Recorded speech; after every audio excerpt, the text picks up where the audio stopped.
So as we did last time, we'll start with a prayer, and I'll go ahead and say it. Our Heavenly Father, I'm very thankful for this evening and for the time we have the chance to meet together as our group. Please help us to ending and be comfortable in explaining our difficulties with one another, and please help us to have guidance from the Spirit to be able to increase our learning. In Jesus Christ, amen. Amen. Amen. So we were kind of talking a little bit about, so the first case is, gosh, why can't I, let me pull it up. Sharpe, Jim Sharpe. So guy, a business. I'll go ahead and kind of summarize.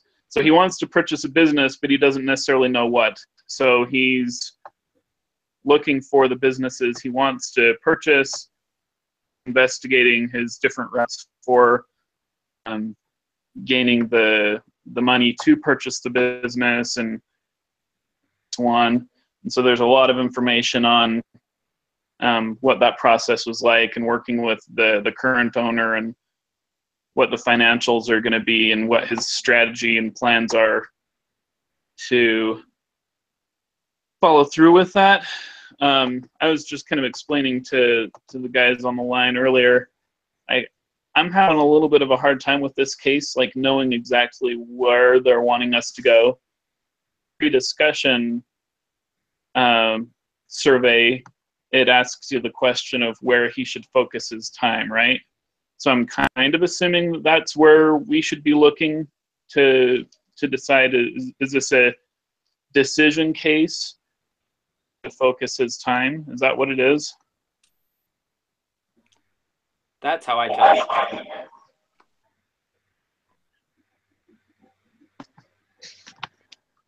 it. Okay. I figured based on the poll question and the lack of information elsewhere within it, that we just pretty much help him make a decision of what direction he'd head within the first couple days. Did anyone have it and get rolling? Did anyone have a chance to put a lot of time into the spreadsheet assignment they provided? No, I wasn't able to yet. I looked at it, and it doesn't, in my opinion, really help clarify the situation either. So it's like figuring out the leverage and things like that.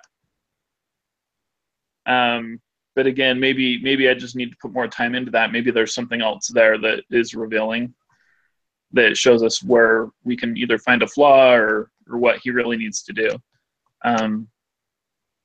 Strong opinions on where he needs to spend his time?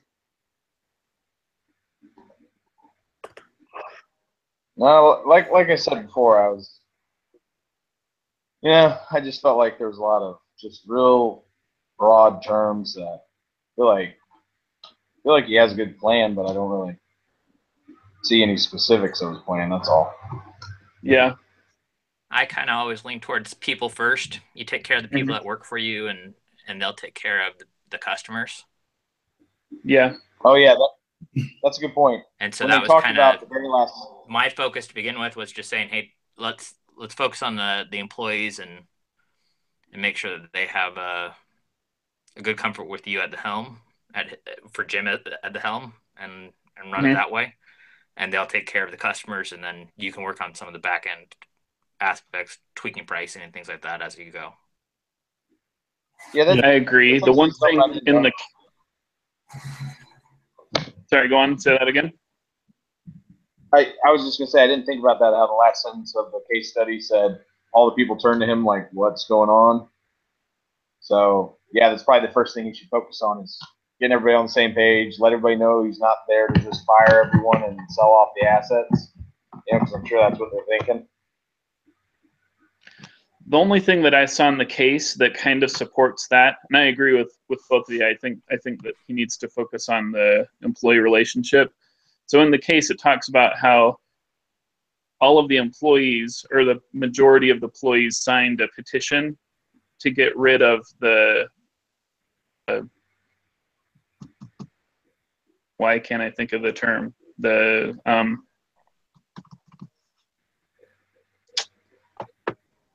What is it called?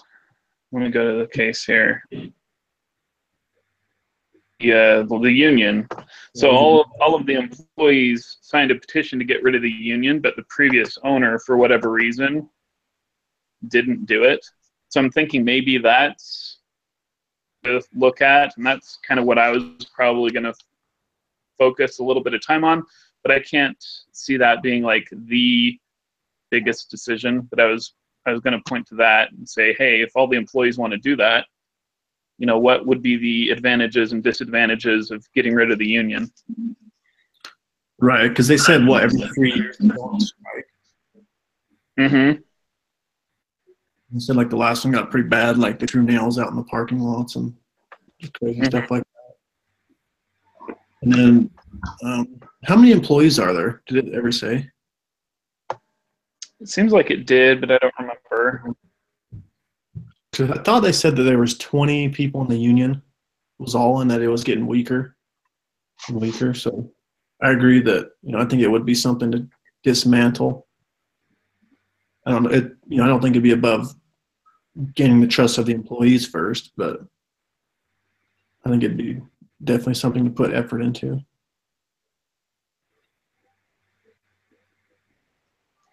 So in the case, lesson 5, he talks specifically about his experience in large companies and working with the framework and dealing with personnel issues like unions.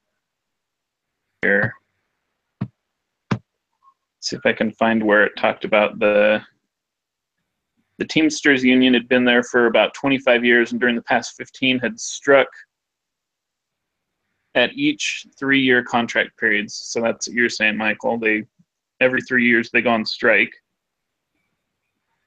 He also showed me a letter from 20 of the 40 unionized workers that said the union was weak and perhaps should be disbanded. Either unionized people at the firm or outside union representatives. So I mean, I have my own opinions of unions anyway, but I've never really worked in an area that has a lot of unions, so probably not the greatest anyway, but it seems like if the majority of the employees want to get rid of it, you might do a thing for the business owner. Yeah, it's usually very good for the business owner because it's a lot easier to differentiate salary. Because, like, one of the biggest things at companies is they usually make it illegal to talk to your coworker about how much money they make. Because then you know if you're getting underpaid, you know if you're getting overpaid, you know if you've been there for 10 years and you're getting paid less or the same as someone who's brand new. As a union, all salary is open. So you know exactly how much the guy who's been here 10 years is making. You know how much the guy at a different position who's been here 5 years is making. So it's a lot easier to know what your value is to the company dollar-wise. And so that alone, you know, and then you also have to hire arbitrators, and you have to do the negotiation, everything with the union. So there's a lot more paperwork you have to follow. The firing process is a lot different. Yeah. So it does cut out a lot of expenses. Any other thoughts on the case overall? The only thing to note on the spreadsheet end of it is I was trying to enter some calculations in it, and it didn't seem to be calculating properly, so I'm not sure what they have. I didn't spend too much effort to diagnose the problem of why the spreadsheet wasn't functioning right. It was just complications on that. I think it has some circular references, so I don't think that you're going to be able to use the cells. I think you might have to manually input some of the data. Yeah. That's what I was noticing too. Yeah, other than that, I mean, Jason says I think he's on point. The business plan is pretty vague, but it looks good from what I can see. I don't see anything glaring there. So I was probably going to focus on why he needs to focus on managing the people. Any other thoughts? Not really. I'm on the same page. So. Okay. I don't totally know if we're sufficiently reviewing these well enough. Have you guys gotten any feedback from Brother Roper on our or anything? I haven't gotten anything. No. I haven't. I think he's back in like week 3 still. Mm-hmm. So I have no idea. Okay. Anyone else wants to go over Brentwood Associates? I actually have So Brentwood, yeah, that's just dealing with a company that invested in a restaurant chain, fast casual, Zoe's Kitchen, and is trying to figure out a way to get out of it, make money, or trying to figure out the best way to exit it within the next couple of years and realize their profit. So we're deciding whether yeah, they give you a couple different options. Yeah, it's like one is you get some other private equity firm to just basically buy out your share, or you finance a portion of it, wait a couple years, and then sell, or you just do an IPO and go that route. So the thing I find difficult with some of these cases is being able to see the decision that they did make, because these cases are 2 years old, and knowing immediately whether that decision was right and how that decision turned out. Because I was looking up like what, did they go public? Oh, okay, they did. Anyway, Yeah. Anyone have any opinions on what they should do? Whether they should find a private equity firm to buy out their shares or anything like that? I don't know. I'm kind of the way of an IPO, just because IPOs make a ton of money, and they're real quick. But I kind of think the thing was the third option, where they have some financial firm buy out a portion of their share, and then gives them more ability of doing an IPO 2 to 3 years down the road. I kind of was in favor of that one more. Yeah, I think they're kind of too small right now for an IPO, personally. Because the big part of IPO is people know who you are. But they're saying, yeah. The only part that made me think the IPO initially was a good idea is because a lot of companies feed off of other companies that are similar. So it talks about Noodles and Company in there, and Noodles and Company's IPO did well, and they were doing well, and they were compared to Noodles and Company. So a lot of times these companies will get automatic credibility because they're similar to that company. right. Sometimes. So I was originally thinking the same way. Maybe hold off until you're a little bit larger and then do an IPO case. I think the thing that's very telling is all of that they're comparing themselves to, they all did quite well from like the first day of the IPO. They all made like 20% or something like that, which is pretty significant. So that definitely made me look a little bit more on that. And then that's where my seeing the future and clairvoyance came in, and I went to see what they actually did do. And so knowing the future, actually doing all the searches on those other companies, they all did really, really well back in 2015, and everyone's starting to go down now. Having the ability to see the future, I would say no, they don't want to hold off because for whatever reason, the fast casual is kind of dying from where they were 2 years ago. So I would probably do an IPO now and get out. Well, the other thing about the fast casual right now is because, and see, this is where I said if one goes down, they all kind of suffer. Is the prime example of this. In 2015, they were like $770 a share. Then the E. coli, then more E. coli, and more E. coli. And then today they had a horrible earnings. So they're all the way down to like $250 a share now. And that's over 2 years. So, I mean, they've lost a ton of market share. And so, to me, all the fast casuals kind of got lumped under there, aside from like Panera. Even then, Panera had kind of a rough past year or two. So I mean, to me, I'm like, give them a hype down. So even though they're not really related, Chipotle with that, oh, it's the farm to the table. It just doesn't work on that long. And so the tough thing is bad, but they're gonna stay.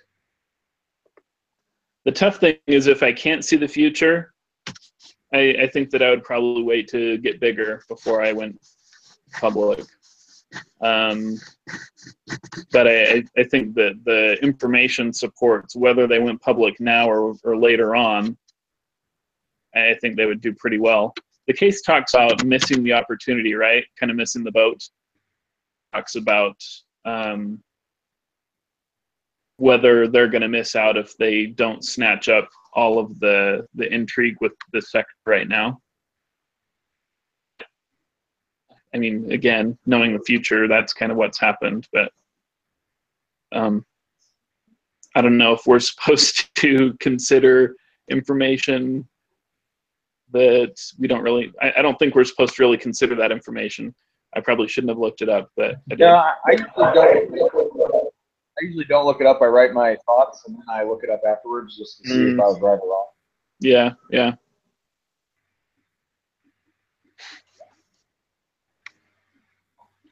But I'm probably gonna, when I write my analysis, I'm probably gonna,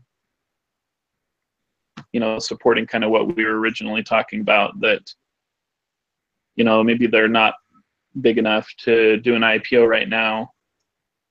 Maybe they should wait till they are a little bit bigger. Yeah. Just because that was my original thought. Yeah, I think that's what I would do too. Because I know that they're saying that their earnings are a third of Noodles was when they went public. So I was probably use that as just kind of to compare. When they kind of get close to the size of Noodle, then I would go public. I would do like the weight and gain scale shoulders. Mm-hmm. Seems like there was one thing that was also in the case. What did I see? The recent year, their same store sales did not do nearly as well. I can't remember what it was.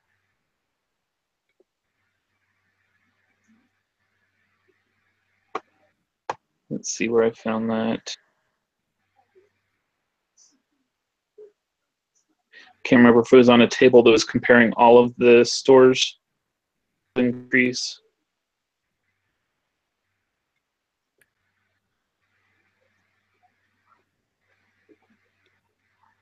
Yeah, that would probably take me too long to find.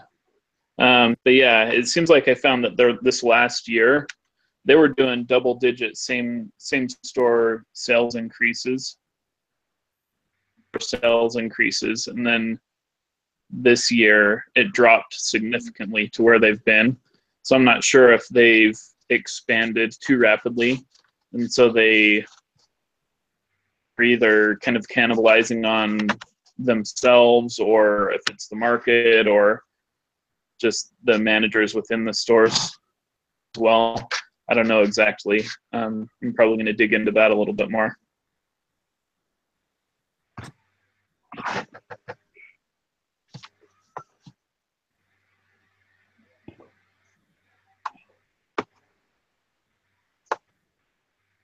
Any other thoughts? No, makes sense.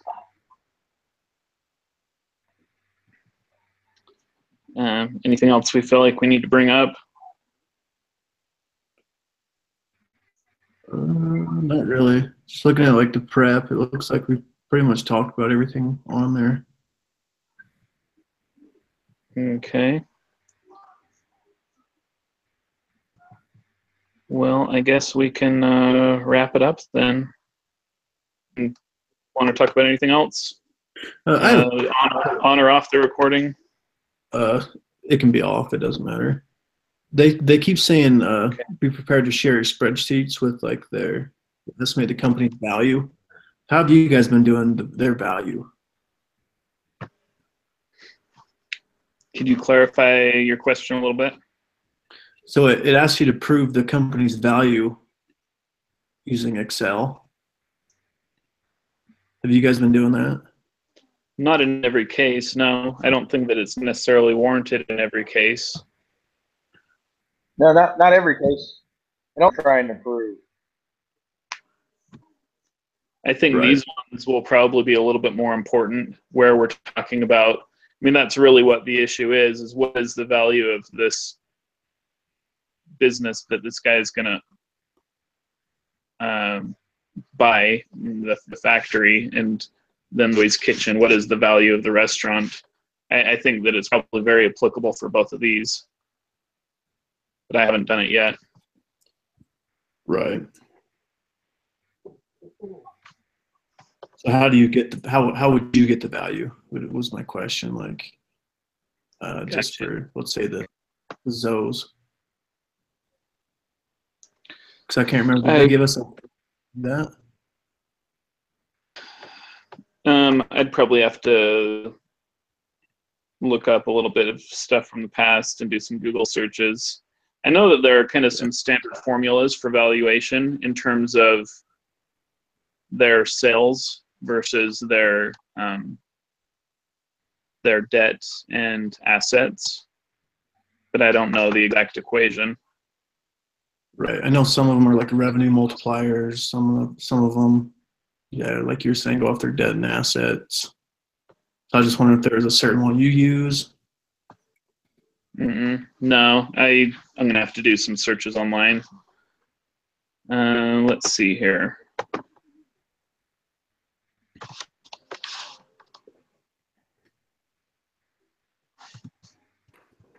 We don't, I mean, it doesn't matter. I was just wondering if he had given us an example of how to do it. Like, this is how you should do it. It seems like there have been some in some cases past, but I haven't looked in depth on them. Okay. Yeah, I'll just go back and look. We don't have to take the time to figure it out. I was just wondering if there was one that you guys were doing. Well, fine. I don't want to talk it out with you either then, Michael. What's that? Yeah. I'll if I find something, I'll email you about it. Sound good? Yeah, it sounds good. I'll look back too. Okay. And see if there was a specific way that he wanted us to do it. But cool. If you find something before I email you, could you let me know? Yeah, definitely. Cool. Well, gentlemen, I'm going to stop the broadcast here.